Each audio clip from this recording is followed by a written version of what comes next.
फिल्में कहानियाँ हमारे जीवन का एक बहुत इम्पोर्टेंट हिस्सा होता है और वो हिस्से हमारे रचनात्मक दृष्टिकोण को जन्म देती है। फिल्में कहानियाँ वो स्कूल होता है जो बगैर शिक्षक के, बगैर टीचर के हमें बहुत कुछ सिखा जाता है।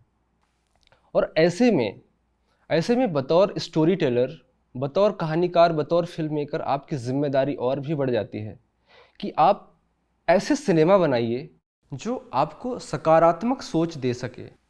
और ऐसे ही एक जिम्मेदार फिल्म मेकर आज हमारे साथ में है।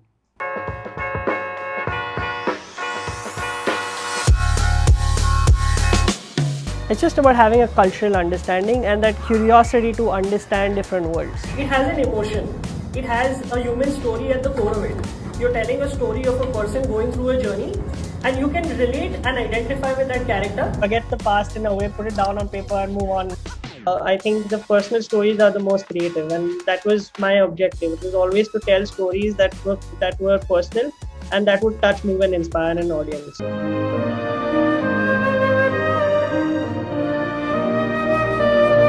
This is a utopian idea, but if implemented, it can impact change. As someone from another culture, I will be pigeonholed into making films only about Indian people in America, South Asian sort of communities. And I don't want to do that.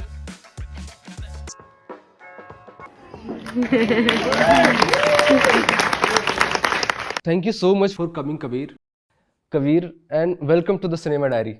Thank you for having me.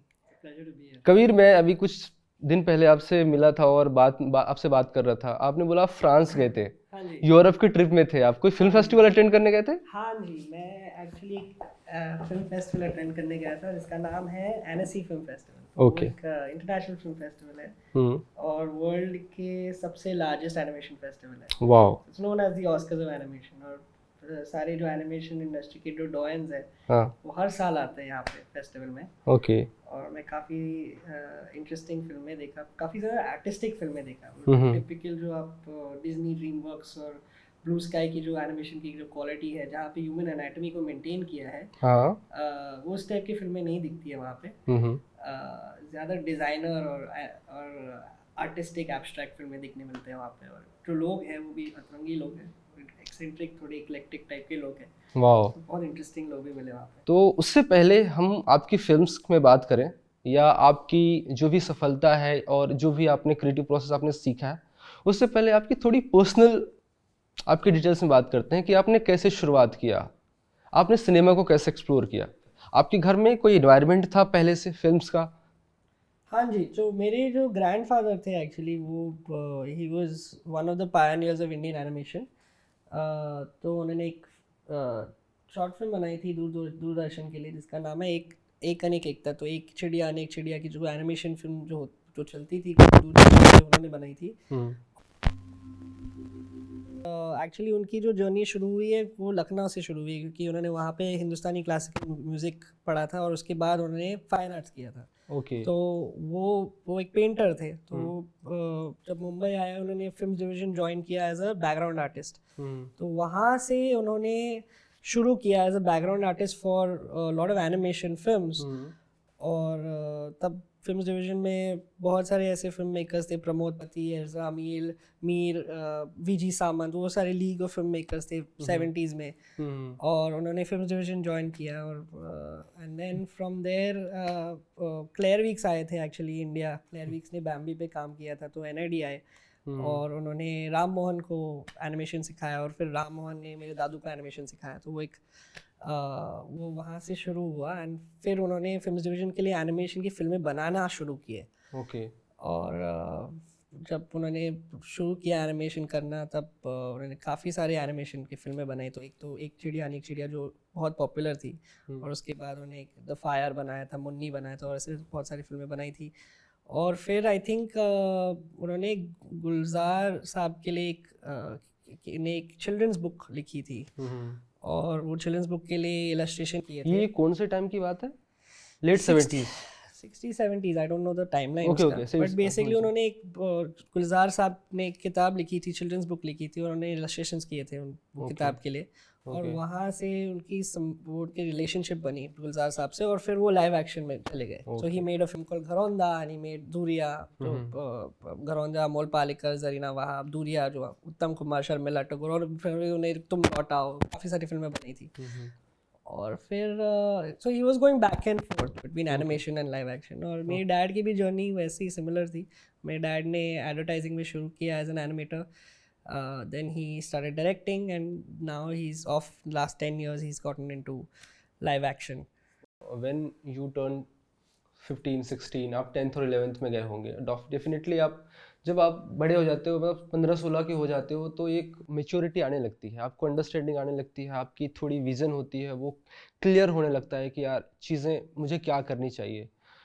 तो आपने जो भी, जैसे कि आपने animations का जो भी फिल्म्स हैं वो बचपन से आपने स्टार्ट किया था देखना because of your parents environment, बाद में ऐसे बड़े हो कि आपको लगा कि यार नहीं, ये तो मेरे पेरेंट्स का बैकग्राउंड था, मेरा इंटरेस्ट शायद किसी कहीं और है, और कुछ इसके अलावा भी कुछ ऐसी पार्ट है जो आपने एक्सप्लोर किया apart from that animation, film making और समथिंग? तो एक्चुअली ऑनेस्टली तो एज अ फिल्म मेकर मेरे को लगता है मैं अपने पेरेंट्स से काफ़ी डिफरेंट हूँ. जो मेरी सेंसिबिलिटीज़ और जो मेरी अपब्रिंगिंग है वो काफ़ी डिफरेंट है, और जो मैं कहानियाँ सुनाना चाहता हूँ, कहना चाहता हूँ, वो बहुत ही अलग है. हाँ, नहीं, जिस तरीके के फिल्म मेरे डैड बनाते, मेरे ग्रैंडफादर बनाते थे, उस तरीके की फिल्में तो बनाता हूँ नहीं. तो इन दैट सेंस मैं थोड़ा अलग हूँ. पर हाँ, मतलब वो बीच में मुझको लगा था कि यार मेरे को आर्किटेक्चर में घुसना है और मुझे आर्किटेक्ट बनना है, बट वो एक ब्रीफ मोमेंट था जब मुझे आर्किटेक्ट बनना था. पर मुझे एक्चुअली मुझे लगा यार, क्योंकि मुझे एक्चुअली इंटरेस्ट आर्किटेक्चर में इसलिए हुआ क्योंकि वो was at that intersection of art and science. कि आर्किटेक्चर के लिए तो आपको एक डिज़ाइन सेंस और एक क्रिएटिविटी की भी ज़रूरत है, और फिर एक टेक्निकल नॉलेज की भी ज़रूरत तो है. वो कितना हद तक आपको काम आया आपकी फिल्म मेकिंग में, आपकी एज अ स्टोरी तो टेलर एक्चुअली में? ये इंटरेस्टिंग एक स्टोरी है, क्योंकि एक फिल्म मेकर है ज्ञान कोरिया, हाँ, जिन्होंने एक फिल्म बनाई थी गुड रोड, हाँ. जो एक गुजराती फिल्म थी. और वो film, that film was selected as India's official entry to the Oscars. It beat the Lunchbox and it was India's official entry to the Oscars that year. तो मैं उनसे बात कर रहा था, और वो उनकी, आई थिंक वो चार्ल्स कोरिया के नेफ्यू है या कुछ ऐसा कुछ है. Charles Korea is an architect, I think ऐसा कुछ उनका रिलेशन है, पता नहीं कहाँ रिलेटिव है. ओके. और उन्होंने मुझे बताया कि एक स्पेशल अंडरस्टैंडिंग बहुत ज़रूरी है फॉर अ फिल्म मेकर. तो आप उनकी फिल्म देखोगे गुड रोड, तो वहाँ पे एक extreme long shot, extreme wide angle shots बहुत है. ओके. तो वो घर आए थे एक बार, और उनसे बात हो रही थी, तो उन्होंने मुझे एक्चुअली बताया कि आर्किटेक्चर वो आपको बहुत हेल्प करेगा. इवन अगर आपको डायरेक्टर भी बनना है, फिल्म मेकर भी बनना है, राइटर भी बनना है, आर्टिस्ट भी बनना है, तो आपको आर्किटेक्चर बहुत हेल्प करनी चाहिए, एक्सप्लोर करनी चाहिए. ओके. तो मैंने जो 1-1.5 साल में वहाँ पे सीखा ना, हाँ, वो बहुत वैल्यूबल रहा मेरे लिए, I think as in my journey. बाकी का जो एक पहला जो साल है वो डिज़ाइन फोकस बहुत है, पहला साल आर्किटेक्चर में. उसके बाद वो बहुत टेक्निकल हो जाता है उसमें, उसके बाद फिजिक्स और केमिस्ट्री आ जाती है इक्वेशन में. बट पहला साल वो सिर्फ क्रिएटिव है. वो आपको एक बहुत एब्स्ट्रैक्ट, फर्स्ट ईयर जो था आर्किटेक्चर में बहुत ही एब्स्ट्रैक्ट था, वो ज़्यादा टेक्निकल नहीं था. वो it was just trying to expand your imagination, और वो मुझे बहुत हेल्प किया है, टू बी ऑनेस्ट. ओके. मैंने सैयद अख्तर साहब की नसीम देखी थी. हाँ जी. और उनकी एक और, जिन्होंने, उनकी एक फिलॉसफी है, उनकी खुद की एक फिलॉसफी है. हाँ. और आपके बायोग्राफी में आपने स्पेशली मेंशन किया हुआ है कि ही इज माय मेंटर और you are learn so much from him. हाँ जी.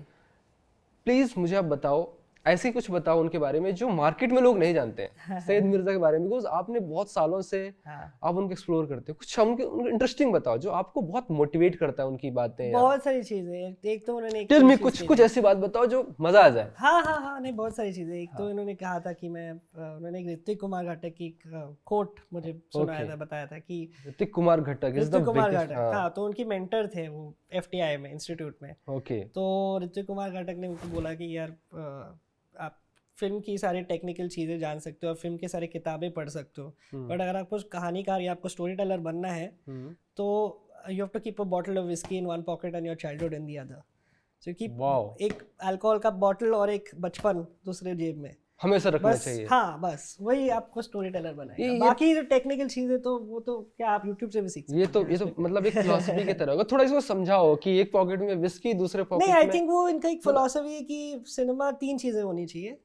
एक तो पर्सनल होनी चाहिए, हाँ एक कन्विक्शन से बननी चाहिए, हाँ और एक सिनेमा ऑफ इंटेग्रिटी होनी चाहिए। Okay personal cinema integrity similar होता है बेसिकली। सिनेमा ऑफ इंटेग्रिटी ये होता है कि you are not being dishonest with yourself and you are not being dishonest with your audience.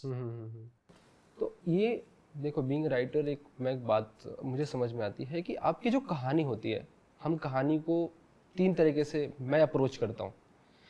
कोई कहानी ऐसी होती है जो शायद मेरे एक्सपीरियंस से आता है, मेरे अनुभव से आता है कि मैंने कहीं देखा, मैंने कहीं कुछ एक्सपीरियंस किया होगा, उसके स्ट्रगल किया होगा, वो वहाँ से मेरे इंस्पिरेशन आता है।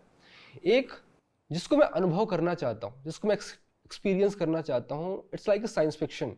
तो tell me about your approaching, कैसे आप अप्रोच करते हो?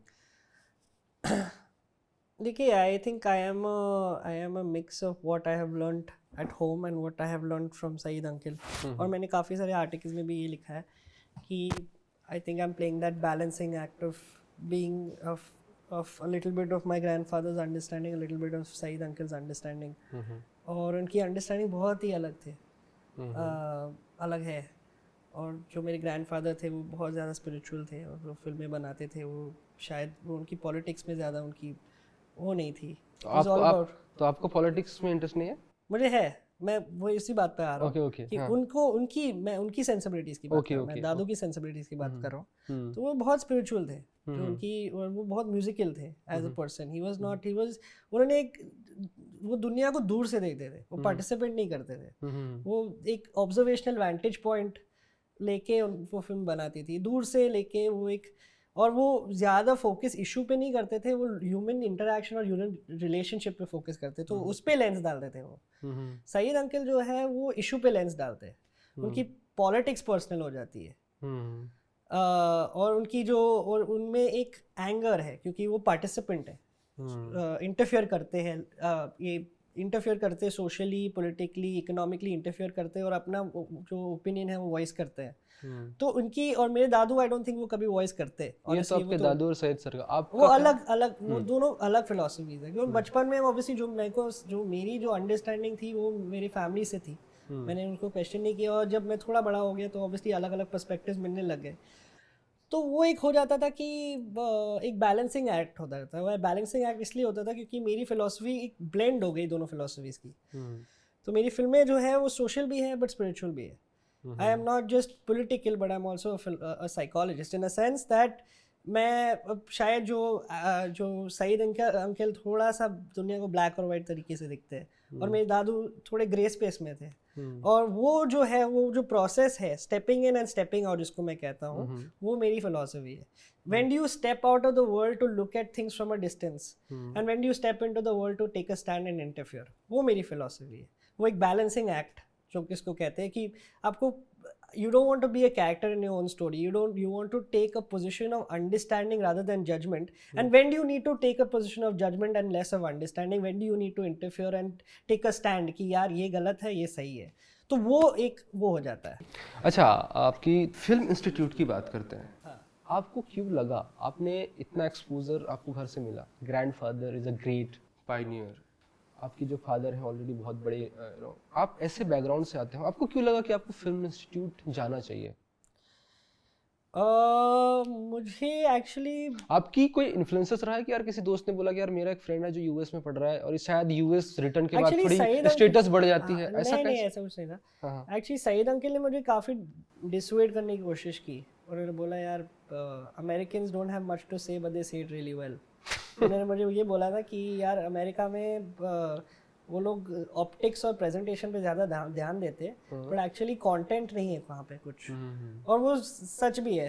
एक्चुअली मैं गया भी हूँ वहाँ पे, और मुझे वही लगा कि यार यहाँ पे तो सिर्फ तमाशाबाजी। तो जाने से पहले सईद सर ने आपको हाँ मेरे को वार्न किया था कि आपको वहाँ पे हिस्ट्री नहीं है, कल्चर नहीं है, आपको पढ़ना है, फिल्म मेकिंग सीखना है तो आप यूरोप चले जाओ, क्योंकि वहाँ पे एक कल्चर है, हेरिटेज है, हिस्ट्री है, आर्ट है, पॉलिटिक्स है, हर एक चीज़ है वहाँ पे। और मैंने उनकी बात नहीं मानी, मैं चले गया वहाँ पे। और मैं डिसअपॉइंट होके वापस आ गया। चलो कुछ तो सीखा होगा। खैर ठीक है, अब आपकी फिल्म के बारे में बात करते हैं।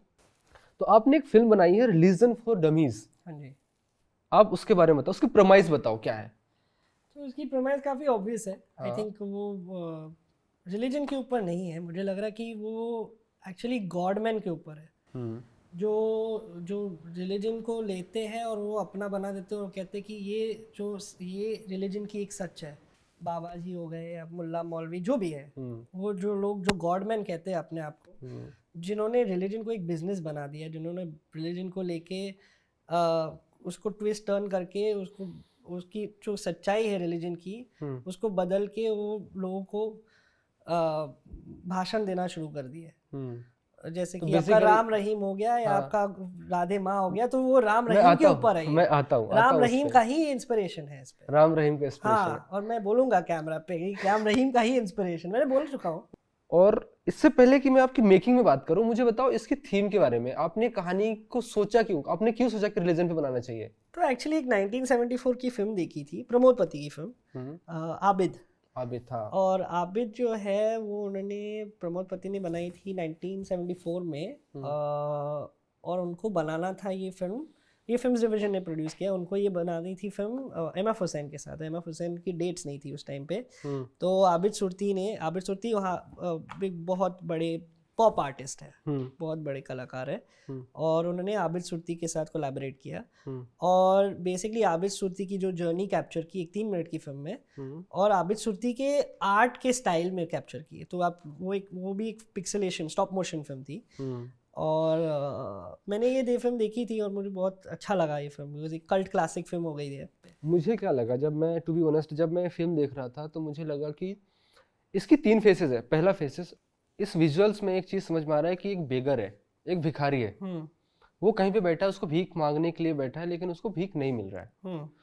फिर साइड में एक बाबा आता है, कपड़े वपड़े लगा के, दाढ़ी वाड़ी पहन के, मतलब अच्छे पहन के, और वो कुछ रखा है, उसको ज्यादा लोग दे रहे हैं। सही। What is the concept behind ये प्रोसेस, आपने स्ट्रक्चर कैसे किया? अभी आगे हम उससे बात करेंगे। मैं हाँ स्ट्रक्चर में बता। भिखारी क्यों, बाबा भिखारी क्यों पहले? हाँ नहीं, एक्चुअली आई थिंक वो एक बिल्डअप क्रिएट कर रहे थे हम लोग। हाँ। कि आपने शुरू किया एक स्टेज पे जहाँ पे आपके पास कुछ नहीं था। ओके। और आपने देखा कि यार एक दूसरा बाबा आ गया वहाँ पे और वो अपना बेगिंग बोल डाल रहा है आगे, अपना जो भी बोल, वहाँ से उसको हुक मिला कि यार मुझे भी ये करना चाहिए। उसको इंस्पिरेशन मिला, आहा इसको मिल रहा है, अरे मेरे को क्यों नहीं मिल रहा, चलो मैं इसके कपड़े पहन लेता हूँ। अच्छा, ऐसा तो वही हो रहा है ना, वो उसके कपड़े पहन लेता है फिर वो आगे जाके, और उसके कपड़े जो है वो ज्यादा और भी ग्रैंड हो रहे हैं या और भी क्रेजी हो रहे हैं उसके कपड़े। आप इस कहानी के माध्यम से, शॉर्ट फिल्म के माध्यम से आप क्या बताना चाहते थे लोगों को?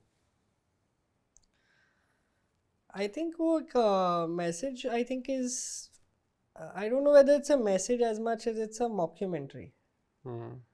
Mockumentary का मतलब ये है कि basically एक documentary है और आप एक social circumstance को पे लेंस डाल के आप उसकी hypocrisies को highlight कर रहे हो, और उसकी मैसेजिंग वही है कि आप दुनिया को दूर से देख के उनकी लोगों के hypocrisies को highlight करके, वो भी एक ब्रांड ऑफ सिनेमा होता है जो लोगों के हिपोक्रेसी या डबल स्टैंडर्ड्स या एक जो मेंटालिटी है आप उसको एक्सपोज कर रहे हो या उस पर एक मिरर डाल रहे हो। तो हर सिनेमा, आई थिंक सिनेमा 2 तरीके के होते हैं, एक जो होते हैं वो एक मिरर होते हैं और दूसरे वेपन होते हैं। हर एक फिल्म वेपन नहीं होने की ज़रूरत नहीं है, कुछ फिल्म होती है और भी हो सकती है कि वो एक मिरर है, और ये वो मिरर वाली फिल्म है।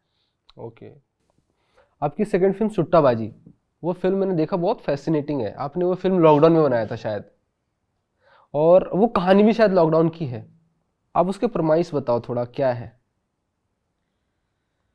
तो प्रमाइस ये कि बेसिकली एक लॉकडाउन में मुझे ये करना था कि एक लॉकडाउन की में जो फैमिली की जो पॉलिटिक्स थी उसको कैप्चर करना था। तो एक कहानी है कि कुरकुरे फैमिली की कहानी है, और उनके बीच में जो लड़ाई होती है या एक रिलेशनशिप होती है।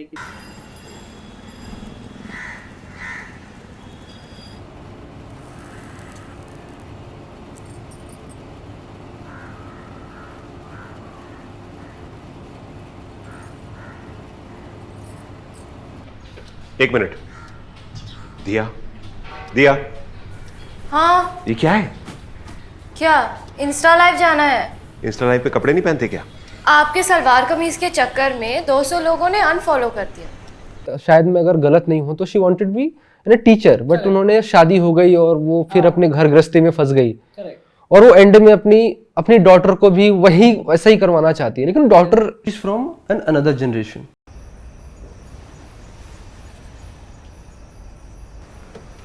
कौन सा ब्रांड है? कौन सा? पता था मुझे तू पीती है काफी टाइम से। वो सब्जी लेकर आने का तो बहाना था ना। डैड को तेरी इन हरकतों का पता चल गया ना, तब देखना क्या होता है। डैड को पता आप भी पीते हो? हाँ,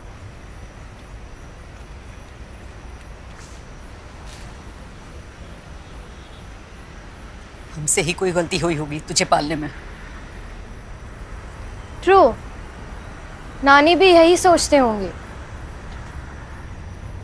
जिसको समझ नहीं आता है मेरे पेरेंट्स क्या है, और एंड में वो बताती है कि वो एक डायलॉग है उसमें, बहुत मुझे बड़ा इंटरेस्टिंग लगा। वो कहती है कि किसी ने कहते मेरी जनरेशन, वो कहती है ना कि यार शायद मैंने तुझको पालने पोषने में थोड़ा कुछ मिस्टेक किया है।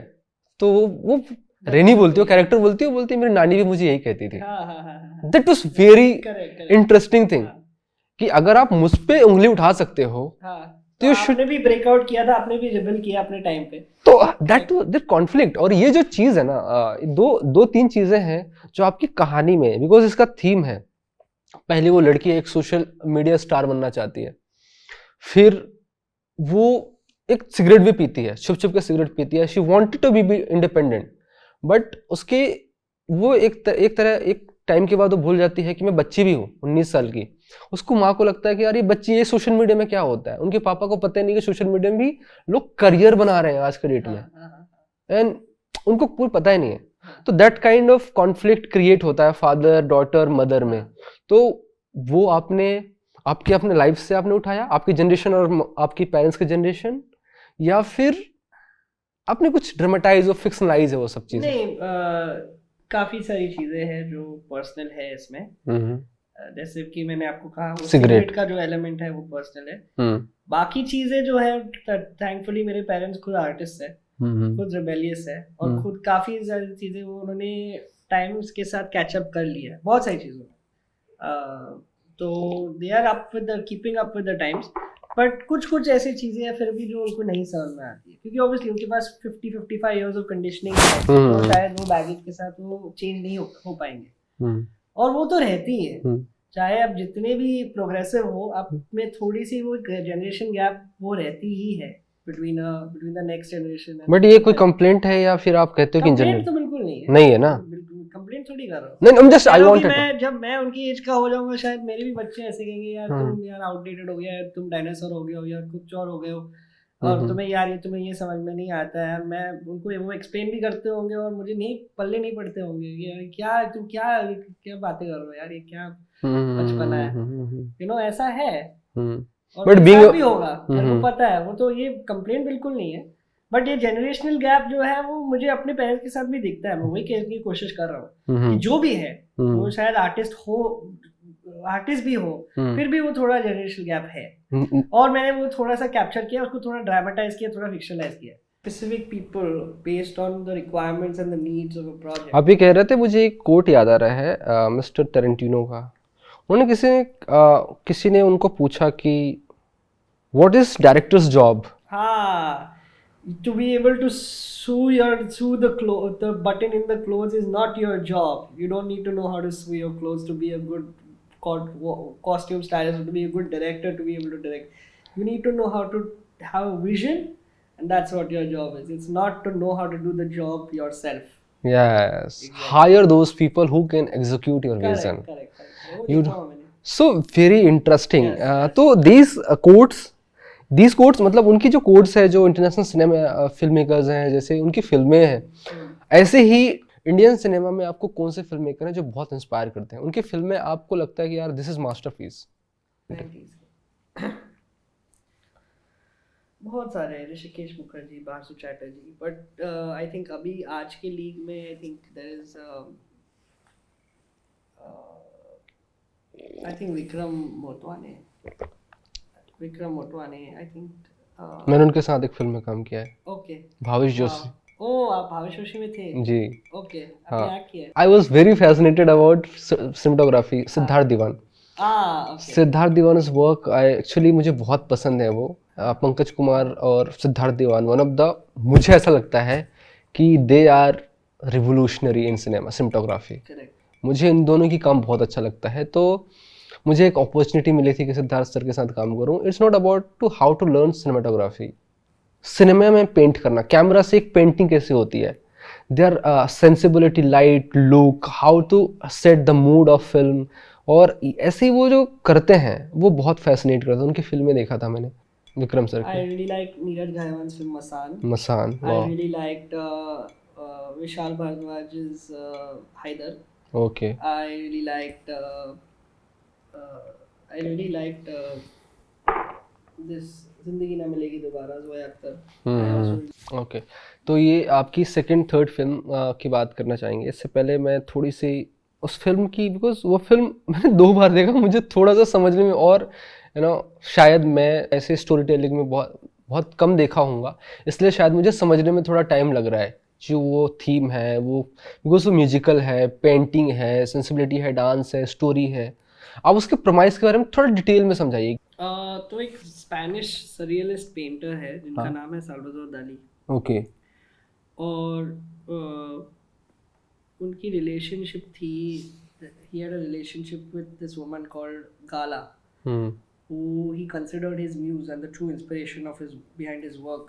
And he felt like without her presence in his life, he was devoid of any creativity or any art. तो उन्होंने उनको ट्रिब्यूट देने के लिए सारी जो पेंटिंग बनाई थी 1930s के बाद, उनका नाम साइन करना शुरू किया. ओह. तो बेसिकली ये जो फिल्म है वो उनकी रिलेशनशिप को ट्रिब्यूट करता है.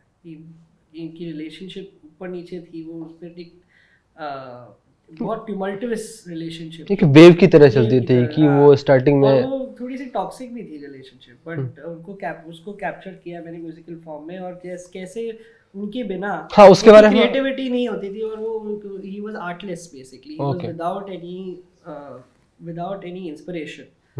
उसके बारे में, she was his muse, you know, she was his muse, and without her he was not able to create. And वो कैसे वो आ जाती है उसकी लाइफ में, और वो फिर से उसमें एक आर्टिस्टिक फ्लेयर आ जाता है. वो आपकी टेक्निकल और उसके स्टोरी पे बात करेंगे. इससे पहले थोड़ा क्लिप देखते हैं इसका कि क्या है.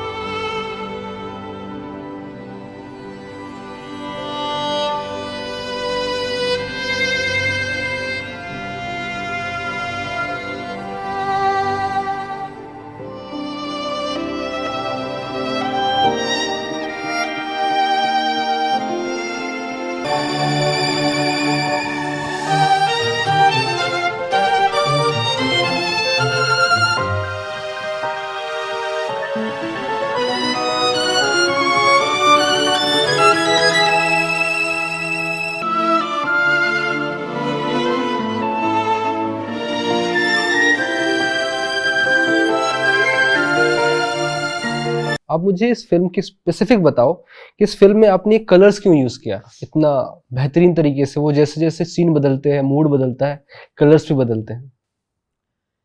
आई थिंक वो एक लैंग्वेज सेट करते हैं हम लोग शुरू में जब हम फिल्म प्लान करते हैं, और एक कलर पैलेट हम लोग डिसाइड कर लेते हैं. और कलर पैलेट कभी कभी डिसाइड करते हैं वो कलर साइकोलॉजी के ऊपर. ओके. और कलर साइकोलॉजी का मतलब ये है कि कभी जैसे कि रेड हो जाता है, रेड कलर एसोसिएट होता है रोमांस के साथ और एंगर के साथ, हाँ, दोनों के साथ. और ग्रीन भी एसोसिएट होता है एनवी के साथ, या ग्रीन नेचर के साथ भी एसोसिएट हो सकता है. तो अलग अलग कलर के अलग अलग मीनिंग है, जो इनहेरेंट साइकोलॉजी है कलर की. पर अभी मैंने क्या किया, मैंने सोचा यार, और मैंने ये पढ़ा भी था कि बेसिकली कलर को मीनिंग एसोसिएट कर सकते हो. तो अगर आप एक कलर को बार बार एक मोटिव की तरह यूज करते हो एक फिल्म में, तो एक इमोशन आप असाइन कर सकते हो एक कलर को. इसका ये मतलब ये है कि अगर आप रेड यूज कर रहे हो हैप्पीनेस के सीन में, और आप बार बार उसको कलर को दोहरा रहे हो फिल्म में, as in the scenes where there is happiness और देयर इज लाइवलीनेस और देयर इज एक्सुबरेंस, तो वो एक रेड की एसोसिएशन बन जाती है ऑडियंस के माइंड में कि अभी एक हैप्पी सीन है. या एक एक्सुबरेंट सीन है या एक जो भी है, मतलब आप समझ रहे हो ना। समझ गया मैं, हाँ हाँ, एक तरह का वो एक एग्जीक्यूशन है, हाँ वो एक मोटिव बन जाता है, मोटिव बन जाता है, तो हाँ। ये जरूरी नहीं है कि कलर की साइकोलॉजी के नज़ारा से ही हम लोग फिल्म बनाए, हम कलर को मीनिंग भी एसोसिएट है, एक इमोशन भी एसोसिएट कर सकते हो, कि जैसे आप यूज करते हो फिल्म में बार बार जहाँ पे भी आप यूज करते हो, हाँ। वो एक इमोशन एसोसिएट होता है उस कलर के साथ। ओके, आप समझ रहे हो ना। मैं समझ गया, एक मूड तो जब हम ये फिल्म जो प्लान कर रहे थे, तो हमने we like to turn tables on its head, we like to flip things on its head as filmmakers also, कि अगर हमें ये सिखाया गया है कि ये कलर की एक मीनिंग है, तो हम वो चीज को फ्लिप करना चाहते हैं। ओके, कि नहीं, मुझे ये नहीं दिखाना कि रेड, इट्स लाइक टेरेंटिनो कि मैं अपने, मेरा स्ट्रक्चर खुद का होगा, I want to create my own structure, assign meaning based on how we use it in a project. I get it. ये क्या वो हो गया था कि इसके लिए कलर पैलेट हमने जनरेट किया था, और अलग अलग एक 26 या 27 आर्टवर्क्स है इसमें। And why music, why dance form? आपने कहानी कहने का एक फॉर्म चूज किया, दैट इज डांस। तो एक एक्चुअली इसकी भी इंस्पिरेशन नॉर्मन मैक्लेरन से हुई है। ओके, क्योंकि काफी चीजें इंस्पायर हुए अपने वहां से। बहुत सारी चीजें मैंने एनिमेशन फिल्म से, लाइव एक्शन का काम हुआ है अभी, तो एनिमेशन की फिल्म से इंस्पिरेशन मिला है मुझे। ओके, अगर लाइव एक्शन का भी काम कर रहा हूँ, वो एनिमेशन फिल्मों से इंस्पायर हुए, काफी सारे एनिमेशन, या म्यूजिक इंस्पायर हुआ है, या उनकी स्ट्रक्चर इंस्पायर हुई है, क्योंकि एनिमेशन जो फिल्म मेकर मैंने देखे हुए, अभी भी जो फेस्टिवल के लिए गया था, जैसे मैंने एनिमेशन फिल्म मेकर्स मिले वहाँ पे, वो उनकी स्टोरी टेलिंग की सेंसिबिलिटीज अलग ही है, वो बहुत ज्यादा ही इमेजिनेटिव होते हैं। और हम लोग लाइव एक्शन फिल्म मेकर्स को मैं जब देखता हूँ, बहुत ज़्यादा मैं वो लगता है ये इमोशन की बहुत समझ है उनके पास, और ड्रामा की बहुत समझ है, but they are not that creative with their vision, unimaginative directors बहुत होते हैं। और मुझे लग रहा है कि अगर मैं दोनों को बैलेंस कर पाऊँ, कि मैं स्टोरी टेलिंग, मैं ड्रामा और इमोशन को भी लाऊं और एक इमेजिनेशन भी लाऊं अपनी स्टोरी टेलिंग में, तो वो एक इंटरेस्टिंग कॉम्बिनेशन हो सकता है। ओके, तो मेरा वही, आई थिंक वो मकसद यही रहा था कि मैं एक इमेजिनेशन भी लाऊं, and that was the reason why I didn't want to go a conventional approach of telling a story और narrative through dialogue. It was through this live action animation combination, it was through that inspiration of Party Day by Norman McLaren, which is also a film made in a dance form. And I wanted to use that as a visual inspiration to tell this story of Salvador Dali and Gala. Okay. Any film जो सरवत दाली और गाला पे बनी हुई है पहले? बनी हुई है, अभी एक फिल्म बनी थी यूएस में, it's got जो गांधी का कौन एक्टर है, रिचर्ड एटनबरो। हाँ, कौन है उनका नाम? किनका? जो गांधी में जो थे ना, क्या है उनका नाम? Hollywood actor. Any memories that you want to tell? बहुत सारे हैं एक्चुअली, बहुत सारे हैं एक्चुअली। सबसे ज़्यादा आई थिंक मुझे, I think the one person whose opinion or whose input or whose feedback on this film that really made a lot of difference was Salvador Dali's granddaughter herself. Wow. So she saw the film and she That's said it was very amazing. well crafted. Okay. And you said that कि और जब आप Europe गए थे तो आपने फिर उनसे मिला, और अभी मिला मैं, तो आपने उनसे डिस्कस किया, एंड तो उन्होंने पहले ही आपकी फिल्म देख चुकी थी, आपने दिखाया उनको ईमेल किया था पहले। अच्छा, तो उनका रिस्पांस आया था मुझे। ओके, कि very well crafted, very well executed, beautiful film with Vinod Chopra. That's amazing.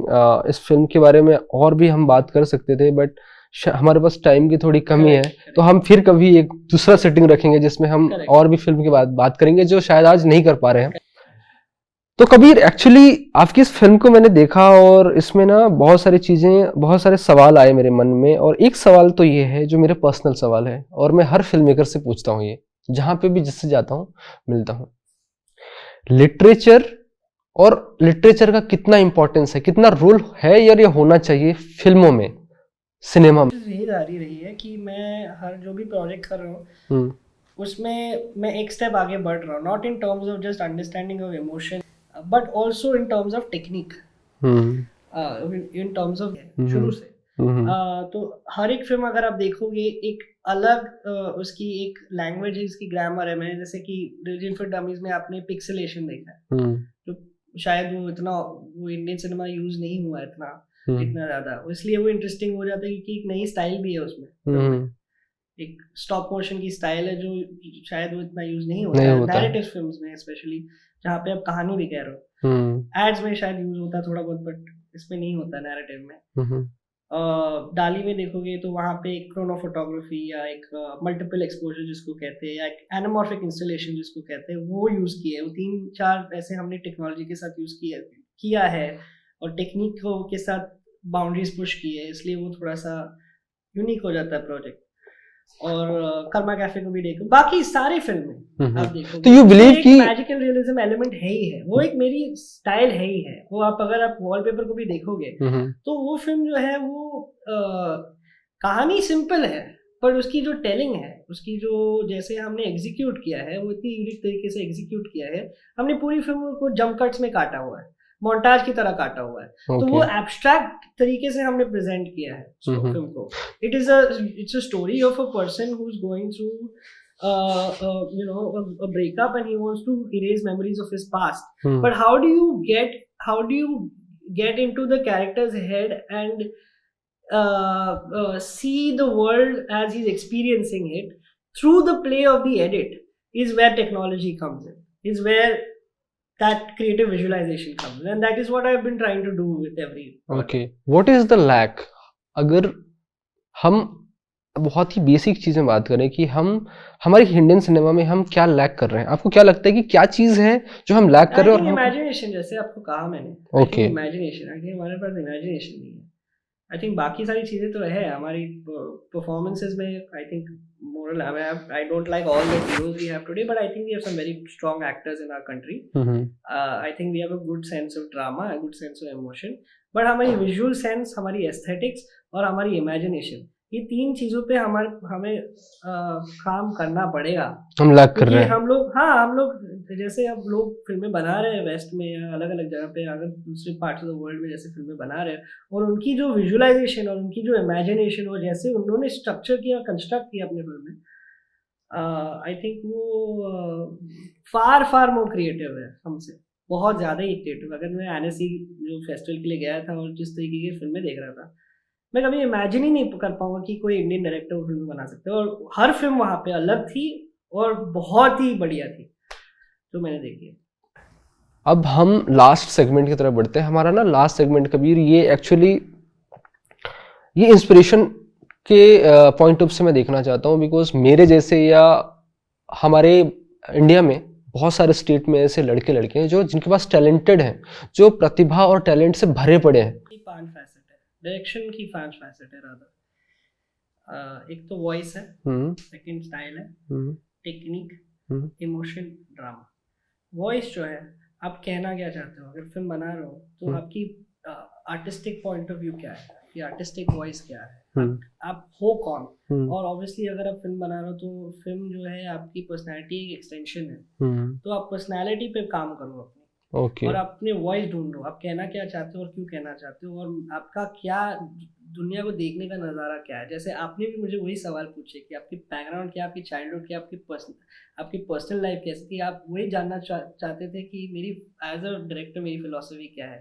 और वो बिल्ड करना वो बहुत ज़रूरी है फॉर एनी यंग माइंड, कि आपकी पर्सपेक्टिव और पॉइंट ऑफ व्यू और आपकी ओपिनियन क्या है दुनिया के ऊपर, आपकी एज अ फिल्म मेकर पे आपकी फिलॉसफी क्या है। सेकेंड स्टाइल, जो स्टाइल जो है वो एक वॉइस से थोड़ा अलग है, क्योंकि स्टाइल विजुअल से जुड़ा हुआ है। स्टाइल जो है आपकी एस्थेटिक्स या आपकी विजुअल डिजाइन या विजुअल लैंग्वेज या ग्रामर, वो आपकी स्टाइल बन जाती है। जैसे कि डेविड फिंचर की स्टाइल ये है कि वो एक मैक्रो शॉर्ट स्पॉट यूज करते हैं। स्टीवन स्पीलबर्ग की स्टाइल ये है कि वो एक डांस क्रिएट करते हैं between the movement, choreography of the actor and the movement of the camera. तो एक वो क्रिएटिव डांस क्रिएट करते हैं, और वो ड्रामा और सस्पेंस बहुत बिल्ड करते हैं, क्योंकि वो कैरेक्टर देख रहा है बॉल के पीछे, और फिर वो रिवील करता है, बट वो पॉइंट ऑफ व्यू नहीं दिखाता, क्योंकि वो एक उसकी आईज वाइडन करते, बट आप देख नहीं रहे वो क्या देख रहा है। तो वो एक सस्पेंस क्रिएट करता है, कंसील कर रहे हो एक्सपोजिशन को, और बाद में आप रिवील करो, तो वो एक यूनिक स्टाइल बन जाता है स्टीवन स्पीलबर्ग का, या एक वेस एंडरसन का एक स्टाइल हो जाता है कि आप हर एक फ्रेम में एक सिमेट्री है, एक ज्योमेट्री है, तो वो एक स्टाइल हो जाता है।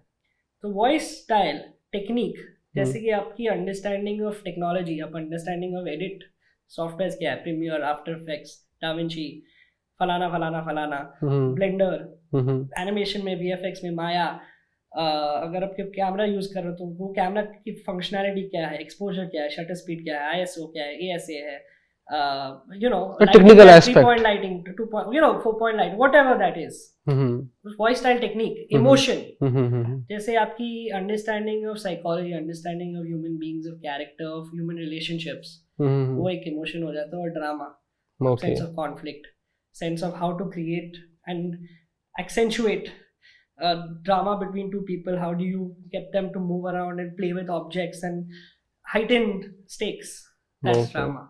So voice style, emotion, technique, drama, and these are things that is you can learn from life. You don't need to learn it from a book or from a school or from any other damn place. You can learn it from life.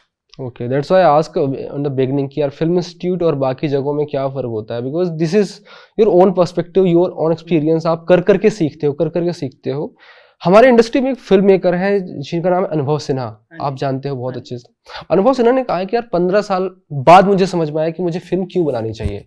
मेरा last question आपसे है कि आपको पता चल गया कि आपको फिल्म क्यों बनानी चाहिए? नहीं, बिल्कुल नहीं, अभी तो बहुत लंबा जाना है, अभी मुझे पता नहीं मैं फिल्म क्यों बना रहा हूँ।